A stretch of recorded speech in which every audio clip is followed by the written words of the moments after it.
Pasaron años desde que Alejandro eligió quedarse en la ciudad colonial. Años que se fueron asentando como polvo suave sobre su vida, cubriendo aquello que había sido y moldeando lo que sería. Con Isabela había encontrado algo parecido a una paz real. Una casa pequeña, simple y hecha con sus manos. Una familia que crecía con un hijo curioso y luminoso. Y un oficio que le permitía moverse con discreción entre los habitantes. Pero detrás de todo eso siempre estaba la puerta. Siempre. Al principio era solo un recuerdo lejano, una sombra que aparecía entre sus pensamientos, un susurro de un mundo que había dejado atrás. Pero con el tiempo, la sensación comenzó a cambiar. La puerta, que él había considerado dormida, empezó a respirar. Lo hacía en pulsos sutiles, una vibración leve que sentía en el pecho aunque no la estuviera mirando. Un destello invisible que hacía parpadear las sombras en los días más brillantes. Alejandro intentó ignorarlo. Quiso creer que el mundo había elegido ser estable, que un destino nuevo podía construirse sin que el pasado exigiera cuentas. Pero las señales se volvieron imposibles de evitar. Una mañana, una casa apareció donde antes había un terreno baldío. No era una construcción nueva, era idéntica, pieza por pieza, a una vivienda moderna que él recordaba de su propio tiempo. Nadie en la ciudad lo veía extraño. La gente aseguraba que esa casa siempre había estado ahí, que él mismo había visitado ese hogar más de una vez. Ese detalle lo atravesó como un filo. ¿Estaba perdiendo la memoria? ¿El tiempo estaba moviéndose alrededor de él como una estructura deformada? ¿O era la puerta filtrando fragmentos de otro mundo, recomponiendo la realidad como si fuera barro blando? Cada día se encontraba con desajustes más profundos, personas que lo saludaban con familiaridad sin que él supiera quiénes eran, fechas que no coincidían, objetos que parecían desplazarse de una época a otra como si la línea temporal fuera una lona agujereada. Isabela fue la primera en comprender que algo se desmoronaba. No era ingenua, sus ojos se habían acostumbrado a leer los silencios de Alejandro, más que sus palabras, y en sus silencios había miedo. La puerta estaba creciendo, una grieta viva, una frontera que se hinchaba como una herida que no quería cerrar. Una tarde, mientras el cielo adquiría un brillo extraño, casi metálico, Alejandro sintió una punzada intensa en el pecho, un latido que no era suyo. Se volvió hacia la colina y supo que ya no podía postergarlo. Debía acercarse a la puerta. El aire estaba denso, cargado de electricidad, como si una tormenta estuviera a punto de caer sin que existiera una sola nube. Isabela lo siguió sin decir nada. No había palabras que alcanzaran para ordenar el caos que se extendía entre ambos. Cuando llegaron, la puerta había cambiado por completo. No era madera, no era piedra, era una lámina de luz densa, vibrante, respirando como un pulmón colosal. Y entonces ocurrió lo inevitable. Su hijo, curioso, inquieto, tan parecido a él, se adelantó unos pasos. Y antes de que Alejandro pudiera tomarlo del brazo, la luz se curvó hacia adelante como una ola viva que busca aquello que la llama. El niño fue absorbido sin violencia, sin grito, sin resistencia. Se desvaneció como si hubiera atravesado un espejo líquido.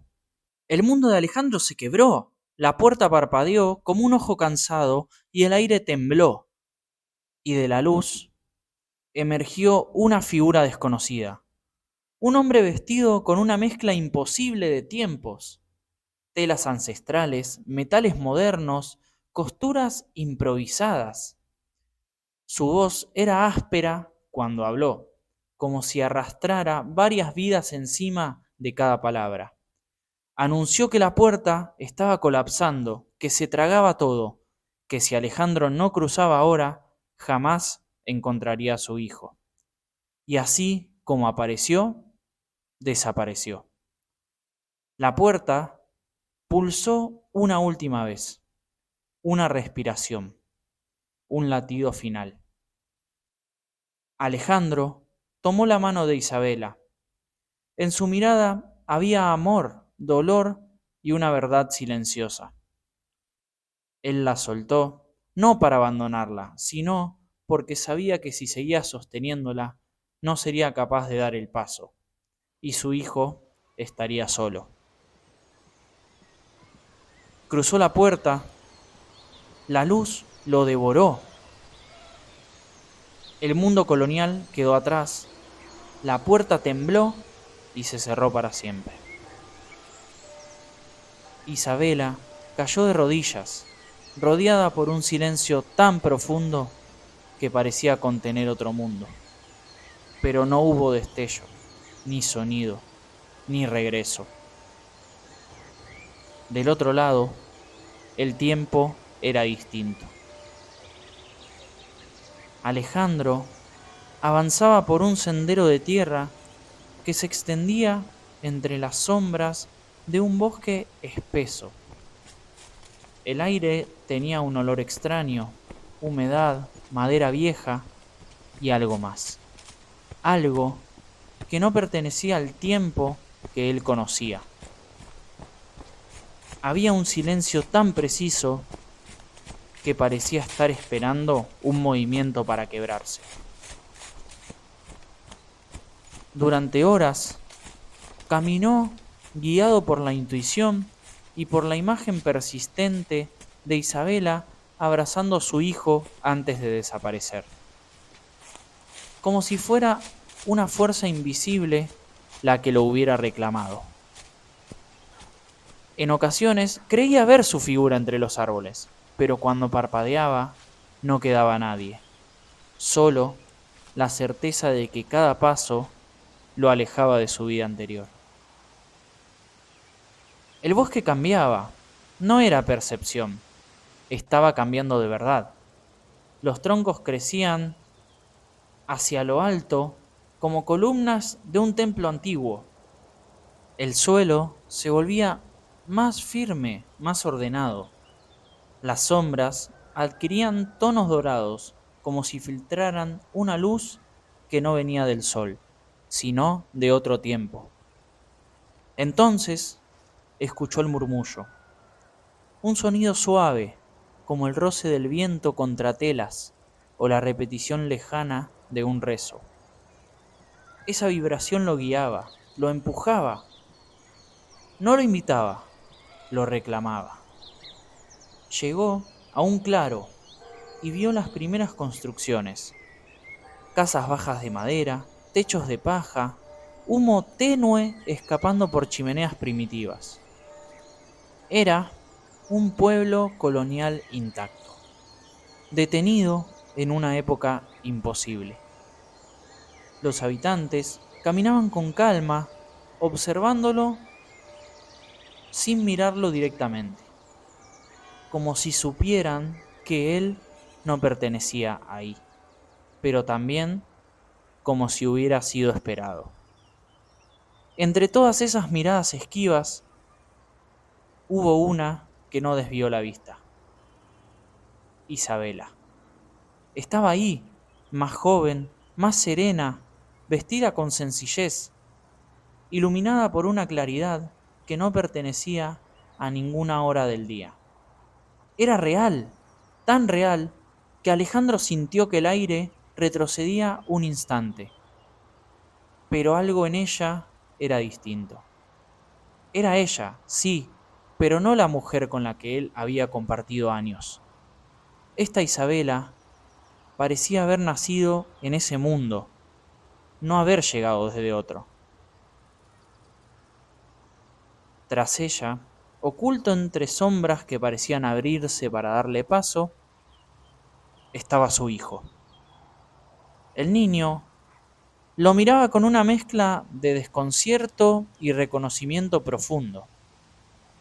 No era un recuerdo lo que lo unía a su padre, era algo más antiguo que el tiempo. Alejandro sintió el cuerpo aflojarse. Ahí estaba todo lo que había perdido, a un paso, pero tan lejos como un universo cerrado. El viento se detuvo, el pueblo quedó en silencio, el aire se tensó como si aguardara un veredicto.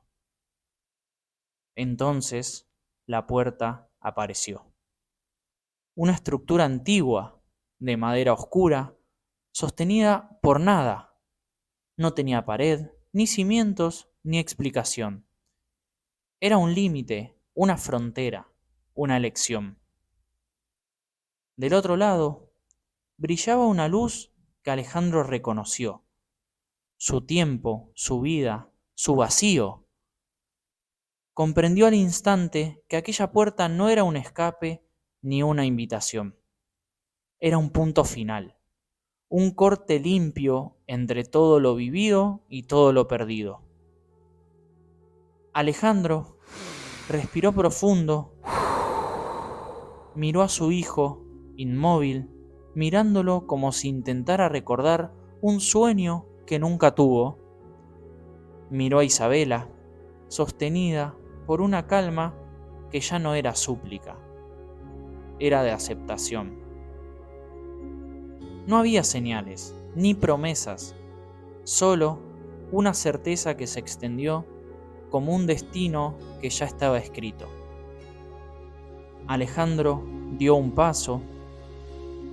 La luz lo envolvió como un abrazo y como una despedida.